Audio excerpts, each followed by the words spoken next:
आगे मीना यश के पास जाती है और कहती है यश ये तुम ही हो ना। तो यहाँ पर यश मीना के सामने स्ट्रेंजर बनने की कोशिश करता है और उसे कहता है कि तुम्हें गलत फहमी हो रही है, मैं वो इंसान नहीं हूँ जिसे तुम ढूंढ रही हो। और यश ये कहकर वहाँ से जाने लगता है पर मीना उसे जाने नहीं देती और कहती है मुझे पता है कि तुम ही यश हो जिस इंसान से मैंने प्यार किया है। तो यहाँ पर यश मीना को अपने आप से पुश करता है और कहता है मुझे नहीं पता कि तुम किस बारे में बात कर रही हो, लेकिन जितना मैंने सुना है मैं उसे इंसान की तरह दिखता हूँ जिस वजह से तुम कंफ्यूज हो रही हो। लेकिन मैं तुम्हें साफ साफ कह दूं, मैं यश नहीं हूँ, मेरा नाम मार्क है। तो मीना कहती है अगर ऐसी बात है तो फिर अपना पीठ दिखाओ, मुझे उसे देखना है। मेरे यश के पीठ पर बहुत सारे चोटों के निशान है, अगर वो तुम्हारे पीठ पर नहीं हुए तो मैं समझ जाऊंगी कि तुम मेरे यश नहीं हो। तो यश यहाँ पर अपनी सच्चाई छुपाने के लिए मीना को अपनी बातों से बहलाने की कोशिश करने लगता है और उसे ये कहता है कि मैंने तुम जैसी लड़की अपनी लाइफ में आज तक नहीं देखी जो मुझे इस तरह डायरेक्टली अप्रोच कर रही है और मेरे कपड़े भी उतरवाना चाहती है। अगर तुम ये सब कुछ मेरा अटेंशन पाने के लिए कर रही हो तो अफसोस की बात है कि तुम बहुत ही चीप हो। और यहाँ पर यश उसकी बहुत ही इंसल्ट करता है और वहाँ से चला जाता है। तो मीना उसकी सारी इंसल्ट सुन लेती है पर उसे पूरा यकीन होता है कि ये बंदा कोई और नहीं बल्कि उसका ही यश है।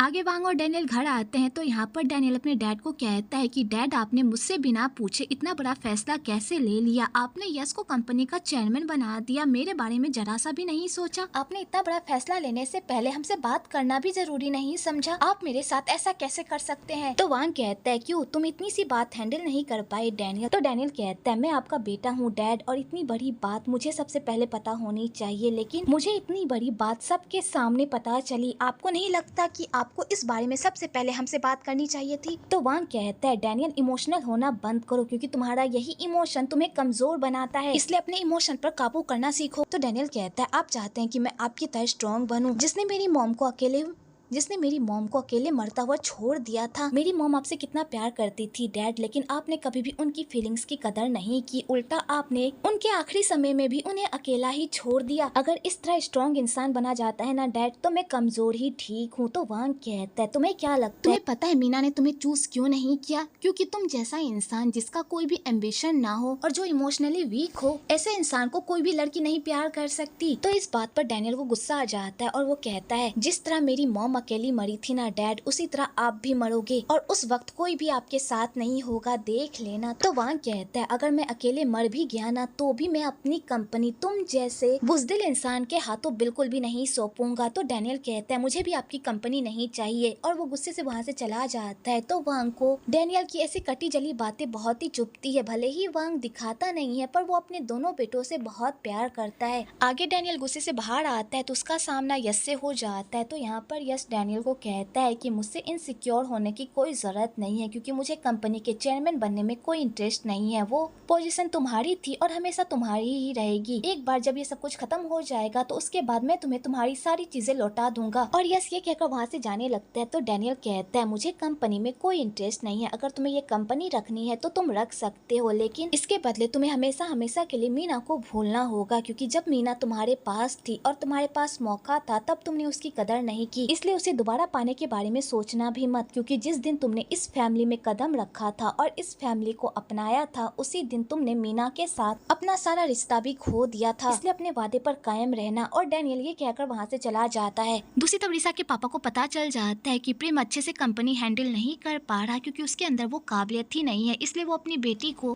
बेटी को प्रेम से दूर रहने को कहते हैं। तो रिसा को ये बात बिल्कुल भी अच्छी नहीं लगती क्योंकि अब वो प्रेम से प्यार करने लगी होती है और उसके पापा बस अपने मतलब के हिसाब से अपनी बेटी को इस्तेमाल कर रहे होते हैं और ये भी नहीं सोच रहे होते कि इन सब की वजह से उसकी बेटी को कितनी प्रॉब्लम हो रही है। इधर प्रेम भी रिसा से कांटेक्ट करने की कोशिश कर रहा होता है पर रिसा उसका कॉल ही नहीं उठा रही होती कि तभी वहाँ पर प्रमोद और पैट भी आ जाते हैं जो प्रेम को नीचा दिखाते हैं और कहते हैं कि ये सब तुम्हारी वजह से हुआ है, अगर तुमने वांग से पहले इस प्रोजेक्ट के बारे में सब कुछ पूछ लिया होता तो आज ये सब हमें नहीं देखना पड़ता, ये सब तुम्हारी लापरवाही की वजह से हुआ है, तुम्हारी लापरवाही की वजह से वांग ने हमें इस तरह चीट किया है। तो प्रेम कहता है मैंने कोई भी लापरवाही नहीं की है, मैंने वांग से बात की थी और वांग ने इस प्रोजेक्ट को लेकर अप्रूव भी किया था, पता नहीं अब वो क्यों मुकर रहा है। तो प्रमोद कहता है ये सब तुम्हारी लापरवाही की वजह से हुआ है, अगर तुमने सारी बातों पर अच्छे से ध्यान दिया होता और गौर किया होता तो हमें इतना बड़ा नुकसान नहीं होता, ये सब तुम्हारी वजह से हुआ है, इसलिए तुम ही इस मामले को सुलझाओगे। और यहाँ पर ये दोनों प्रेम पर ही अपना सारा गुस्सा निकाल कर वहाँ से चले जाते हैं। दूसरी तरफ यश घर आता है और वहाँ आकर अपने पास्ट के बारे में सोचता है जब 6 महीने पहले उसे गोली लगी थी तब क्या हुआ था। तब एक पास्ट की स्टोरी दिखाई जाती है जहाँ पर यश वांग से पूछता है कि तुमने मुझे क्यों बचाया, आखिरकार तुम मुझसे चाहते क्या हो। तो वांग कहता है मैं तुम्हें ऐसे कैसे मरने दे सकता था, तुम मेरे लिए बहुत ही इम्पोर्टेंट हो। और यहाँ पर वांग यश को ये भी बताता है कि उसकी पूरी फैमिली ने मिलकर उसे पूरी तरह से फंसा दिया है, उस पर बहुत सारे इल्जाम भी लगाए घोटाले के, यहाँ तक कि उस पर दादाजी के मौत का भी इल्जाम है, जिसे जानकर तो यश के होश ही उड़ जाते हैं। तो वांग कहता है उन लोगों ने तुम्हें पूरी तरह से बर्बाद कर दिया, अगर तुम इस तरह वापस गए तो वो लोग तुम्हें सलाखों के पीछे डाल देंगे और तुम उन लोगों का कुछ भी नहीं बिगाड़ पाओगे। इसलिए अब तुम्हें एक ऐसे इंसान की जरूरत है जो तुम्हें इन सारी चीजों से बाहर निकाल सके, और वो मैं हूँ। तो यश कहता है तुम मेरी हेल्प क्यों कर रहे हो, आखिरकार तुम मुझसे क्या चाहते हो। तो यहाँ पर डैनियल अपने डैड से कहता है कि डैड आखिरकार आपने इसे क्यों बचाया, इसका मर जाना ही हमारे लिए ठीक है। और यहाँ पर डैनियल यश पर हमला कर देता है और उसे जान से मारने की कोशिश करता है। तो वांग जब अपने दोनों बेटों को एक दूसरे से लड़ते हुए देखता है तो वो पूरी तरह से हैरान हो जाता है, और यहाँ पर वांग को फाइनली सच का खुलासा करना पड़ता है। और यहाँ पर वांग अपने दोनों बेटों को बताता है कि तुम दोनों सौतेले भाई हो, तुम्हारी मॉम से शादी करने से पहले मैं यश की मॉम मई से प्यार करता था और यश मेरा और मई का ही बेटा है। ये बात जानकर तो डैनियल के पैरों तले जमीन ही खिसक जाती है और उसे इस बात पर बिल्कुल भी यकीन नहीं होता। इधर यश को भी इस बात पर बिल्कुल भी यकीन नहीं होता और उसे लगता है कि वांग झूठ बोल रहा है। तो वांग कहता है अगर तुम्हें मेरी बातों पर यकीन नहीं हो रहा तो तुम हमारा डीएनए टेस्ट करवा लो, उससे तुम्हें पता चल जाएगा कि तुम मेरे बेटे हो। तो यश जब ये सारी बातें सुनता है वो पूरी तरह से शॉक्ड हो जाता है। आगे डीएनए टेस्ट भी होता है और उससे यश को पता चल जाता है कि वांग सच में उसका बाप है। ये बात जानकर तो उसका खून ही खौल उठता है। आगे यश जब ये सारी बातें याद करता है तो उसे बहुत ही गुस्सा आता है। आगे यश अपने डैड से मिलने के लिए जाता है और वहाँ जाकर कहता है, आगे यश वांग से मिलने के लिए आता है। तो यहाँ पर वांग कहता है मैंने तुम्हें कंपनी का चेयरमैन बनाकर उन लोगों को जो मुंह तोड़ जवाब दिया है उससे तुम खुश तो हो ना। तो यश कहता है इसमें खुश होने वाली क्या बात है, वैसे भी ये हक तो मेरा ही है। तो वांग कहता है तुम सच कह रहे हो, ये हक तुम्हारा है क्योंकि तुम इस खानदान के वारिस हो और इसके नाते ये पोजीशन तुम ही डिजर्व करते हो। तो यश कहता है मुझे पता है आपने ये पोजीशन मुझे क्यों दिया है, ताकि मैं उस फैमिली को पूरी तरह से बर्बाद कर सकूं और आपका मंसूबा पूरा कर सकूं, है ना। तो वांग कहता है अगर तुम इसमें सक्सेसफुल हो गए तो मैं तुम्हें इस कंपनी का कि तभी बीच में यश बात काट देता है और कहता है हम यहाँ पर जिस काम के लिए आए हैं हम उस पर ध्यान दे। और यश ये कहकर वहाँ से जाने लगता है। तो वांग कहता है तुम सच्चाई से नहीं भाग सकते कि तुम इस खानदान के बेटे हो। तो यश कहता है मैं सच्चाई से नहीं भाग रहा बल्कि आप भाग रहे हैं, मैं यहाँ पर बस इसलिए हूँ क्योंकि हम दोनों का मकसद एक है, उन लोगों को बर्बाद करना। और जैसे ही मेरा ये मकसद पूरा हो जाएगा मैं यहाँ से चला जाऊंगा। और यश ये कहकर वहाँ से चला जाता है। तो वांग अपने बेटों की तस्वीर देखकर कहता है बहुत अरसों बाद मेरा पूरा परिवार एक हुआ है और मैं इसे दोबारा टूटने नहीं दूंगा। इधर डैनियल मीना से मिलने के लिए आता है। तो यहाँ पर मीना डैनियल से यश के बारे में पता लगाने की कोशिश करती है। तो यहाँ पर डैनियल उसे बताता है कि वो इंसान तुम्हारा यश नहीं है बल्कि मेरा बड़ा भाई मार्क है, तुम ये बात मान क्यों नहीं लेती। पर मीना इस बात को मानने से इनकार कर देती है, जिस वजह से डैनियल को बहुत ही गुस्सा आता है और वो गुस्से से खूब ड्रिंक करता है। और उसके बाद वो मीना को अपने साथ डांस करने के लिए कहता है और कहता है अगर तुम मेरे साथ डांस करोगी तो शायद मैं तुमसे और बातें करूं जिससे तुम्हें कुछ और पता चल जाए। तो मीना यहाँ पर डैनियल के साथ डांस करने के लिए तैयार हो जाती है पर वो काफी परेशान रहती है। तो डैनियल यहाँ पर उसे चेयर अप करने की कोशिश करता है और कहता है अगर तुम यश को लेकर परेशान हो तो प्लीज परेशान मत हो क्योंकि मैं तुम्हें खुश देखना चाहता हूँ। तो मीना कहती है मैं यश को लेकर परेशान नहीं हूँ बल्कि मैं काम को लेकर परेशान हूँ। तुम्हें भी पता है कि मैंने 6 महीनों से कोई भी काम नहीं किया है और मैं काम ढूंढ ही रही हूँ पर मुझे कोई भी अच्छा सा काम नहीं मिल रहा। तो डैनियल जब मीना के मुँह से ऐसी बातें सुनता है तो वो समझ जाता है कि मीना उसकी कंपनी में काम करना चाहती है ताकि वो यश के करीब रह सके। इसलिए डैनियल सीधा सीधा मीना को कह ही देता है कि तुम ये सब कुछ जानबूझकर कर रही हो ना ताकि तुम यश के करीब रह सको। तो ठीक है मैं तुम्हें अपनी कंपनी में काम देने के लिए तैयार हूँ लेकिन इसके बदले तुम्हें भी मेरे लिए कुछ करना होगा। तो मीना कहती है तुम क्या चाहते हो। तो डैनियल कहता है अगर तुम मेरी कंपनी में काम करना चाहती हो तो तुम्हें मेरी गर्लफ्रेंड बनना होगा क्योंकि अगर तुम इस तरह मामूली एम्प्लॉय बनकर हमारी कंपनी में आई तो वो तुम्हें किसी भी तरह कंपनी से बाहर निकाल देगा, लेकिन अगर तुम मेरी गर्लफ्रेंड के तौर पर कंपनी ज्वाइन करती हो तो कोई भी तुम्हें कंपनी से बाहर नहीं निकाल पाएगा। तो मीना को यहाँ पर डैनियल की ये शर्त माननी पड़ती है। आगे पुलिस को पॉल का असली कातिल मिल जाता है और वो असली कातिल किसी और का नाम नहीं बल्कि प्रेम का नाम लेता है और सारी मीडिया को ये बताता है कि उसने प्रेम के कहने पर ही पॉल को मारा था और उसने प्रेम के कहने पर ही यश को इन सारे मामलों में फंसाया था। जब प्रेम और उसकी मॉम ये न्यूज सुनते हैं उनके तो होश ही उड़ जाते हैं और यहाँ पर नुआन अपने बेटे से पूछती है कि क्या तुमने ये सब कुछ करवाया था। तो प्रेम कहता है नहीं मॉम मैंने ऐसा कुछ भी नहीं करवाया आया और ऊपर से मैं इस इंसान को जानता भी नहीं कि तभी वहाँ पर पुलिस भी आ जाती है प्रेम से पूछताछ करने के लिए और उसे अपने साथ थाने में ले जाने के लिए। तो यहाँ पर नुआन की मॉम पुलिस वालों को कहती है कि इन समय मेरे बेटे की कोई गलती नहीं है, वो इंसान झूठ बोल रहा है और उसके बेटे को फंसाने की कोशिश कर रहा है। तो वो पुलिस वाला कहता है जो भी हो, लेकिन हमें प्रेम को पूछताछ करने के लिए थाने ले जाना ही होगा, क्योंकि पिछली बार जिस इंस्पेक्टर ने इस मामले की जांच पड़ताल की थी हमें पता चला है कि वो प्रेम का दोस्त है और शायद इन दोनों ने साथ में मिलकर ही ये सारा षड्यंत्र रचा है, इसलिए हमें इस मामले में पूरी कार्रवाई करनी होगी। अगर आपका बेटा बेगुनाह है तो उसे कोई सजा नहीं मिलेगी, लेकिन अगर वो कसूरवार है तो उसे उसके किए की सजा मिलेगी। और पुलिस वाले प्रेम को पूछताछ करने के लिए लेकर वहाँ से चले जाते हैं। तो नुआन पागलों की तरह रोती है अपने बेटे के लिए। दूसरी तरफ पैट और प्रमोद को जब इस न्यूज के बारे में पता चलता है तो वो लोग पूरी तरह से पागल हो जाते हैं और यहाँ पर प्रमोद तो पूरी तरह से घबरा जाता है और उसे डर भी लगने लगता है कि कहीं पुलिस वालों को ये बात पता ना चल जाए कि जिस बंदे ने पोल को मारा है उस बंदे को उन लोगों ने ही हायर किया है। तो यहाँ पर पैट प्रमोद को शांत करती है और कहती है डरना बंद करो, वो बंदा हमारा नहीं बल्कि प्रेम का नाम ले रहा है, तो ऐसा कुछ भी नहीं होगा, तुम डरना बंद करो। मैंने जिस बंदे को हायर किया था वो बंदा इतना भी कमजोर नहीं है कि पुलिस के डंडे खाकर अपना मुंह खोल दे। दूसरी तरफ यश काम कर रहा होता है कि तभी वहाँ पर मीना उसके लिए चाय लेकर आती है। तो यहाँ पर यश मीना को देखकर पूरी तरह से शॉक्ड हो जाता है और कहता है तुम यहाँ पर क्या कर रही हो। तो मीना उसके इस सवाल का कोई जवाब नहीं देती। तो यश यहाँ पर फिर से फनी बातें करने लगता है और कहता है मैंने तुम जैसी औरत अपनी लाइफ में आज तक नहीं देखी। कल तुम मुझे सेड्यूस करने की कोशिश कर रही थी, कल तुम्हें चांस नहीं मिला तो तुम सीधा मेरे ऑफिस आ गई मुझ पर डोरे डालने के लिए। तो यहाँ पर मीना यश के साथ फ्लर्ट करने लगती है। तो यश को भी गुस्सा आ जाता है और वो मीना को कहता है यहाँ से दफा हो जाओ, उससे पहले कि मैं सिक्योरिटी गार्ड को बुलाकर तुम्हें धक्के मारकर यहाँ से बाहर निकालूं। तो मीना कहती है क्यों नहीं, तुम ये भी ट्राई कर लो, अगर तुम्हारे अंदर इतनी पावर है एक सीईओ की असिस्टेंट को फायर करने की तो तुम इसे भी आजमा लो। तो यश जैसे ये बात सुनता है वो पूरी तरह से शॉक्ड हो जाता है कि तभी वहाँ पर डैनियल आ जाता है और वो मीना को देखकर बहुत ही खुश हो जाता है और कहता है तुम आ गई, मैं तुम्हारा कब से इंतजार कर रहा था। तो मीना सीधा डैनियल के पास जाती है और उसके पास चिपक चिपक कर बातें करने लगती है ताकि वो यश को जला सके। तो यहाँ पर डैनियल यश को कहता है कि मीना उसकी गर्लफ्रेंड है और उसकी सेक्रेटरी भी, और वो दोनों आज से ही एक दूसरे को डेट कर रहे हैं। तो यश जब ये बात सुनता है उसके तो होश ही उड़ जाते हैं। तो यहाँ पर मीना यश को कहती है मुझे तुमसे मिलकर बहुत ही अच्छा लगा और मैं तुम्हारी होने वाली भाभी हूँ। ये बात सुनकर तो यश को और मिर्गी का दौरा पड़ जाता है और वो मीना को कहता है मुझे डैनियल से कुछ बात करनी है, क्या तुम हमें अकेला छोड़ सकती हो। तो मीना वहाँ से चली जाती है। तो यहाँ पर डैनियल कहता है हम दोनों की जोड़ी बहुत ही मस्त है ना, क्या तुम्हें खुशी नहीं हुई कि तुम्हारे छोटे भाई को भी प्यार हो गया। तो यश कहता है तुम्हें सच में लगता है कि तुम इन सारी ट्रिक से मीना का दिल जीत लोगे। तो डैनियल कहता है भले ही अभी मीना मुझे पसंद नहीं करती हो लेकिन धीरे धीरे वो मुझे पसंद करने लगेगी, और ये बात तुम बिल्कुल भी मत भूलना कि जिस दिन तुमने हमारी फैमिली को एक्सेप्ट किया था उसी दिन तुमने मीना को खो दिया था, इसलिए अब उसे दोबारा हासिल करने के बारे में सोचना भी मत। और डैनियल ये कहकर वहाँ से चला जाता है और यश देखता ही रह जाता है। दूसरी तरफ प्रेम पुलिस स्टेशन से बाहर आता है तो बेचारा बहुत ही अकेला फील करता है कि तभी उसकी मॉम का कॉल आ जाता है और उसकी मॉम उससे प्यार से बात करने के बजाय उस पर सवालों का बौछार कर देती है, जिस वजह से प्रेम का दिमाग और खराब हो जाता है कि तभी वहाँ पर रिसा आती है प्रेम को संभालने के लिए। आगे रिसा प्रेम को कंफर्ट देती है। तो यहाँ पर प्रेम रिसा से पूछता है क्या तुम्हें भी लगता है कि ये सारा कारनामा मैंने किया है। तो रिसा कहती है मुझे तुम पर पूरा भरोसा है कि तुम ऐसी हरकतें कभी भी नहीं कर सकते,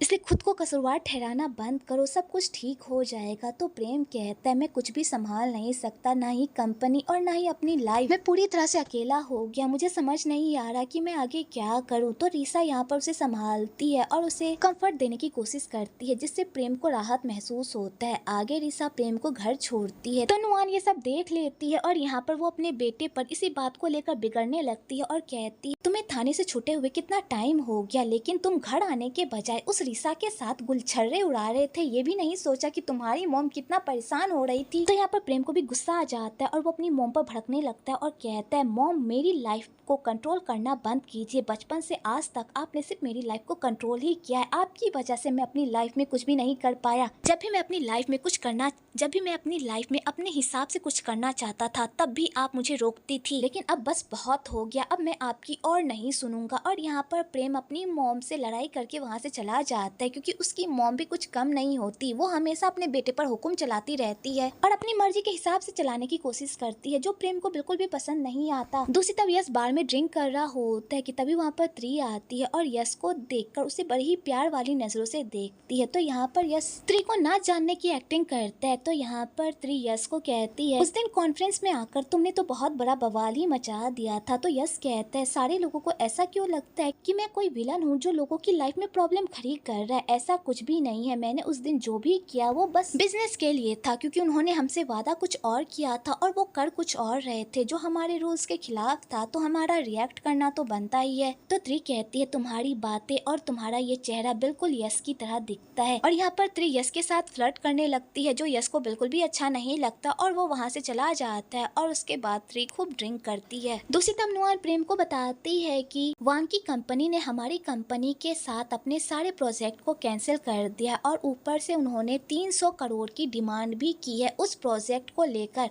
और अगर हमने 300 करोड़ उनके नहीं लौटाए तो वो हमारी कंपनी पर केस कर देंगे। तो प्रेम जब ये सारी न्यूज देखता है तो वो पूरी तरह से बौखला जाता है कि तभी उधर से वांग की कंपनी से भी नोटिस आ जाता और उस नोटिस में ये रहता है कि उस प्रोजेक्ट के फेल होने की वजह से उन्हें 300 करोड़ का हर्जाना भरना होगा और अगर उन्होंने हर्जाना नहीं भरा तो उनकी कंपनी पर केस हो जाएगा। तनवार का ये सब सुनकर तो दिमाग ही चकरा जाता है और वो अपने बेटे को कहती है कि अब हम इस मामले को कैसे हैंडल करेंगे, क्या हमें सच में उन्हें 300 करोड़ देने होंगे। और यहाँ पर वो अपने बेटे से ही बार बार सवाल पूछने लगती। तो प्रेम भी अपनी मॉम की ऐसी हरकत से पूरी तरह से परेशान हो जाता है और वो अपना सारा गुस्सा अपनी मॉम पर निकालता है, क्योंकि उसे खुद नहीं पता होता कि वो इस मामले को कैसे हैंडल करे, इसलिए वो वहाँ से निकल जाता है। दूसरी तरफ प्रमोद वांग से मिलने के लिए जाता है और उनके सामने एक प्रपोजल रखता है और कहता है, प्लीज आप इस प्रोजेक्ट को कैंसिल मत कीजिए। अगर आपने इस प्रोजेक्ट को कैंसिल नहीं किया और हमारे साथ पार्टनरशिप जारी रखी तो मैं इस प्रोजेक्ट के प्रॉफिट का 40% आपको दूंगा। तो वांग कहता है, क्या सच में? लेकिन तुम मुझे इतना प्रॉफिट कैसे दे पाओगे, क्योंकि ये सारा कमांड तो प्रेम के हाथ में है, क्योंकि कंपनी का चेयरमैन तो प्रेम है ना, और कंपनी के सारे फैसले भी तो वही लेता है। तो प्रमोद कहता है, आप उसकी फिक्र मत कीजिए, वो ज्यादा दिन तक कंपनी का चेयरमैन नहीं रहेगा, मैं उसे बहुत जल्द उस पोजीशन से हटा दूंगा, बस आप मेरा साथ दीजिए। तो वांग कहता है, ठीक है, मैं इस बारे में सोचूंगा। दूसरी तरफ प्रमोद घर जाता है और अपनी वाइफ को पूरी बात बताता है। तो उसकी वाइफ कहती है, क्या सच में वांग हमारा साथ देगा? तो प्रमोद कहता है, मैंने उसके सामने ऑफर ही ऐसा रखा है कि वो मना कर ही नहीं सकता। तो पैट कहती है, जो भी हो लेकिन हमें केयरफुल रहना होगा, क्योंकि वांग अगर प्रेम को धोखा दे सकता है तो वो हमें भी धोखा दे सकता है। तो प्रमोद कहता है, मैं प्रेम जैसा बेवकूफ नहीं हूँ जो किसी से भी बेवकूफ बन जाऊँ, इसलिए अब हमें जल्द से जल्द प्रेम को चेयरमैन की कुर्सी से हटाना होगा ताकि मैं उस कुर्सी पर बैठ सकूं, क्योंकि हमने यहाँ तक पहुँचने के लिए बहुत मेहनत की है। तो पैट कहती है, तुम फिक्र मत करो, तुम ही चेयरमैन की कुर्सी पर बैठोगे। इधर प्रमोद और पैट दोनों ही मिलकर प्रेम को चेयरमैन की कुर्सी से निकालने की कोशिश करते और शेयर होल्डर्स के साथ अकेले ही मीटिंग करते हैं। जब ये बात प्रेम को पता चलती है तो वो इस बात पर ऑब्जेक्शन लगाता है और उन लोगों से बहस भी करता है। तो यहाँ पर प्रमोद प्रेम को कहता है कि हम लोग कंपनी के बारे में ही बात कर रहे थे और वो लोग कह रहे थे कि अगर तुम ये मामला ठीक से नहीं संभाल पाए तो तुम्हें चेयरमैन की कुर्सी से रिजाइन करना होगा, क्योंकि सारे शेयर होल्डर को लगता है कि तुम चेयरमैन की कुर्सी के लायक नहीं हो। जब प्रेम ये सारी बातें सुनता है वो पूरी तरह से बौखला जाता है। इधर नुआन भी ये सारी बातें सुनकर पूरी तरह से बौखला जाती है और वो प्रेम से पूछती है कि अब हम आगे क्या करेंगे। तो प्रेम के पास इस बात का कोई जवाब नहीं होता कि तभी उसे रिसा का कॉल आ जाता है और प्रेम रिसा से मिलने के लिए जाने लगता है। तो इस बात पर नुआन फिर से प्रेम को डांटती है और कहती है, कंपनी में इतना बड़ा मामला चल रहा है और तुम्हें उस लड़की से मिलने की पड़ी हुई है। तो प्रेम कहता है, मॉम ये मेरी लाइफ है तो मैं डिसाइड करूंगा कि मैं किससे मिलूंगा और किससे नहीं, इसलिए आप मेरी लाइफ में दखल देना बंद कीजिए। और प्रेम यहाँ पर अपनी मॉम को ही बातें सुनाकर वहाँ से चला जाता है। धरित्री जब देखती है कि उसे प्रेम के साइड कोई फायदा नहीं होने वाला बल्कि नुकसान होने वाला है तो वो सीधा अपनी साइड ही चेंज कर लेती है और सीधा जाकर पैट से हाथ मिला लेती है, क्योंकि त्री को भी पावर की लत लग गई होती है, इसलिए उसका जिधर फायदा होता है वो उधर ही चली जाती है। आगे प्रमोद अपने इमेज को सुधारने के लिए गरीब अनाथ बच्चों का फ्री